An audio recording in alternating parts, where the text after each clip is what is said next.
Ja pisarat, jotka seuraavaksi otamme tässä lähetyksessä käsittelyyn, ovat olutpisaroita. Studioon saapuu vieraaksi Jyväskylän olutkulttuuriseuran puheenjohtaja Sampo J. Välimaa. Viime syksynä aloitti toimintansa Jyväskylän olutkulttuuriseura ja seuran puheenjohtaja Sampo Välimaa on nyt täällä studiossa vieraana. Tervetuloa. Kiitos. Teidän seuran tavoite on muun muassa tuoda keski-eurooppalaista olutkulttuuria ja keski-eurooppalaisia olutperinteitä Keski-Suomeen ja Suomeen. Miksi? Koimme, että Suomessa ei vielä, etenkään Keski-Suomessa ei ole olutkulttuuria riittävästi, että esimerkiksi ravintolaissa tämä oluttarjonta yleensä on huomattavasti heikompaa kuin esimerkiksi viinitarjonta. Ja ylipäätään ravintolaissakin se liian usein menee siihen, että se on se yksi isoon Suomen suosituimpia oluita. Ja koemme, että tämä on tärkeää, että saadaan kuitenkin tämä olun arvostusta lisättyä, koska kuitenkin eri olutlaatuja ja merkkejä löytyy niin paljon, että niistä löytyy kyllä lähes jokaiselle aina jotain. Miten kuvailisit tämänhetkistä suomalaista olutkulttuuria? No, suomalainen olutkulttuuri on parantumaan päin koko ajan, mutta kansan olutkulttuuri edelleen on sitä, että se olut on lähinnä alkoholia sisältävä juoma, mitä hän helposti saatavilla joka paikasta. Ja sitä juodaan, koska se on halpaa, eikä niinkään sen takia, että se on hyvää. Eli tämä makuasia pitäisi saada tähän kulttuuriin mukaan vahvemmin, niinkö? Kyllä, ihan makuasia. Ja sitten myöskin se, että olutta ei enää käsitettäisi pelkästään kännäisjuomana, että se voi olla ihan seurustelu- tai ruokajuoma siinä, missä sitten viinit tai muutkin. Keski-eurooppalainen tämmöinen olutkulttuuri ei siis tarkoita sitä, että isommat tuopit ja vahvemmat oluet? Ei suinkaan. Että vaikka vahvemmat oluet, niin niitä yleensä sitten myöskin juodaan hitaammin. Ja että saman vaikutuksen saa niilläkin aikaan sitten kuin muillakin oluilla. Mutta tosiaan tämä ei ole mikään juomaseura.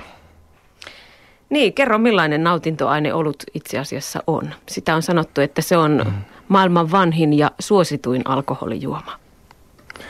No maailman vanhin ja suosituin varmasti ja myöskin helpoin tehdä, mutta kyllä hyvää olutta ei ole niin helppo tehdä, mitä sitä luulista. Se kuitenkaan ei ole pelkästään, että heittää maltaat ja hiivat yhteen ja odotetaan pari viikkoa, vaan siinä oikeasti on monivaiheita ja sitten olutta kuitenkin pystyy maustamaan hyvin erilaisilla yrteillä. Tai sitten käyttää esimerkiksi hunajaa oluen valmistuksessa. Mutta myöskin se oluen jälkikäyminen esimerkiksi tammitynnyreissä tai vastaavissa muuttaa oluen makua huomattavasti.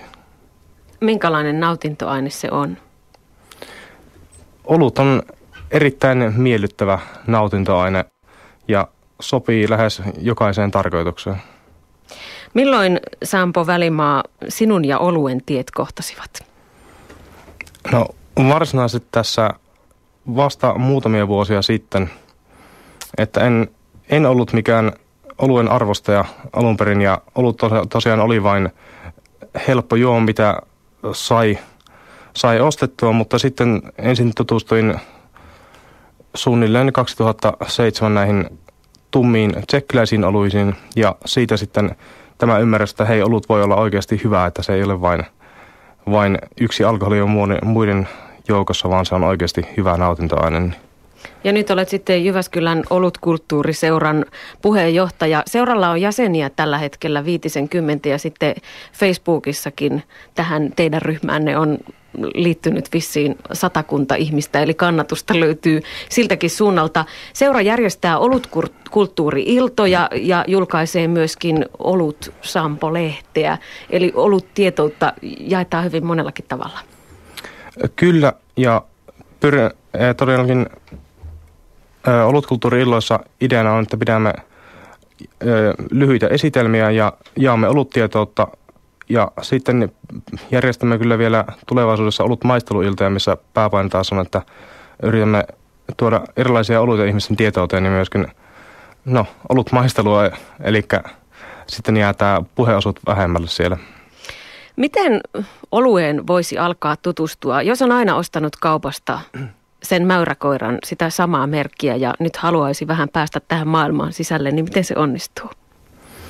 No, hyvä vaihtoehto on tietenkin Alkon myymälät, jossa kaikissa on olutvalikoimaa hyvin, mutta myöskin monet suurimmat ruokakaupat tarjoavat pullooluina ulkomaisia import-oluita ja myöskin suomalaisia oluita, mitkä ovat oikeasti hyviä oluita, eivätkä vain kalliimpia erikoisoluita. Minkälaisia makuja, Sampo Välimaa, suosittelisit tämänhetkiseen talveen? Talvioluina yleensä tummemmat tai vahvemmat oluet ovat suosittuja,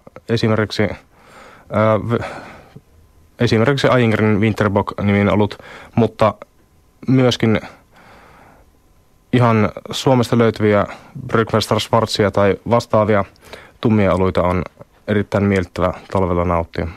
Miten siitä oluesta pääsee parhaiten nauttimaan? Pitääkö osata kaataa olut oikealla tavalla pulloon ja pitääkö sitä purskuttaa suussa vai miten tämä homma menee? Oluen lasin kaataminen on oma taito, mutta se ei todellakaan tarkoita, että oluesta ei voisi nauttia ilman sitä. Olut puhtaassa lasissa ja mieluummin hieman lämpöisempänä kuin pelkästään jääkaappikylmänä saa oluesta makua enemmän irti. Mikä on se oluen oikea tarjoilulämpötila? Se vaihtelee aivan oluiden kesken. Laagerit on yleensä hyvin viileänä tarjoillaan ja sitten taas tämmöiset vahvemmat stoutit saattavat olla ihan huoneen lämpöisiä. Minkälaista väkeä on Jyväskylän olutkulttuuriseurassa? Mikä teitä yhdistää? Meitä yhdistää kiinnostus hyviin oluisiin ja ikäjakauma on aivan nuorista tällä tarkoitan tietenkin yli 18-vuotiaasta, mutta sitten siitä ylöspäin, että ylärajaa ei ole ja kaikilla ikäjakaumalla löytyy kiinnostuneita. Onko mukana myös naisia vai onko tämä miesten juttu? Onko tämä tämmöinen olutkulttuuriseura peitetarina sille, että päästään kippistelemään kavereiden kanssa? Ei lainkaan, että seurassa on kyllä myöskin naisia mukana ja kiinnostus hyviin oluisiin ei ole todellakaan mikään sukupuoli keskeinen. Mikä on itse asiassa se juttu, jonka te haluaisitte tuolta keski-eurooppalaisesta olutkulttuurista kaikkein eniten tuoda tänne Suomeen ja Keski-Suomeen? Mitä meiltä eniten puuttuu tässä asiassa? Tämmöinen neutraali suhtautuminen olueen. Tässä ei todellakin olut ruokajuomaksi ravintoloihin, mutta myöskin se, että jos ihminen juo viiniä, niin se mielikuva yleensä saattaa olla hienostunut ihminen tai vastaavaa, mutta kun tilaa olutta, niin sitten se on junttimaista, että tämä ymmärrys siihen, että olut voi olla myöskin hyvä juoma. Ja olut kulttuuriseurassa ei kai olla kovin ryppyotsaisia. Ei todellakaan, ja edelliseen kysymykseen vielä haluaisin lisää sen, että ei, monet tutkimukset ovat osoittaneet, että olut saattaa kohtuullisesti nauttuna olla terveydelle edullista, mutta tosin samat tutkimukset sanovat kaikista ruuista samaa ja päinvastaista, että se aivan riippuu mitä kuuntelee, mutta siis tämä kohtuullinen päivittäinen oluen, ei päivittäinen, mutta Kohtuus. Kohtuus kaikessa ehdottomasti. Minkälaisia makuja löytyy, kun tähän maailmaan perehtyy ja vihkiytyy?